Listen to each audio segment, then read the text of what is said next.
આપણે આજે એસિડ અને બેઝ એનું પરીક્ષણ કરવાનું છે। એમાં આપણે સૌપ્રથમ HCl લઈશું, એમાં આપણે NaOH સોડિયમ હાઇડ્રોક્સાઇડ એ ઉમેરીશું। એની અંદર આપણે ફિનોલ્ફથેલિન સૂચક એ આપણે અંદર ઉમેરીશું તો આપણને અંદર ગુલાબી રંગના આપણને અવક્ષેપ આપણને જોવા મળે છે। તો તમે અહીંયા HCl પ્લસ NaOH એની અંદરથી આપણને ક્ષાર અને પાણી આપણને મળે છે। આને આપણે એસિડનું પરીક્ષણ કહીશું। જો અહીંયા ગુલાબી રંગનું દ્રાવણ એ આપણને અહીંયા જોવા મળે છે। ઓકે, ખ્યાલ આવી ગયો? લિટમસ પત્ર છે, ચલો એને આપણે લાલ બનાવીએ છીએ। લીંબુ, પછી ટામેટું અને વિનેગર ત્રણે ત્રણ આપણે ભૂરા લિટમસ પત્ર ઉપર નાખીએ છીએ।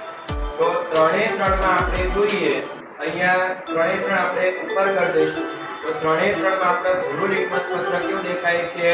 લાલ। એનો મતલબ ત્રણે ત્રણ શું છે? એસિડ છે। ખ્યાલ આવશે? ઓકે, આ બતાવો લિટમસ, બરાબર। ચલો આ લાલ લિટમસ પત્ર છે એને આપણે શું બનાવીશું? ભૂરું। એને શું કહેવાય? બેઝ કહેવાય। ચલો આપણે આમાં લગાઈશું। આપણે પહેલું આપણે શેનું દ્રાવણ લીધું છે? પાવડર છે। બીજું ચૂનાનું નીતર્યું પાણી છે। ત્રીજું NaOH નું દ્રાવણ છે। ચલો ત્રણે ત્રણ આપણે ડબોળીએ છીએ। હવે ત્રણે ત્રણ આપણે બતાવીશું તો આમાં આપણે જો ભૂરું જે લાલ લિટમસ પત્ર હતું એ આપણને ભૂરું થઈ જાય છે। આને શું કહેવાય? બેઝ કહેવાય। આજે આપણે એસિડ અને બેઝ એનું આપણે જે પરીક્ષણ કર્યું એના તફાવત વિશે આપણે જોઈએ, જે પરીક્ષા માટે ખૂબ જ અગત્યનો પ્રશ્ન છે। ચલો તફાવત જોઈએ આપણે। સ્ટાર્ટ।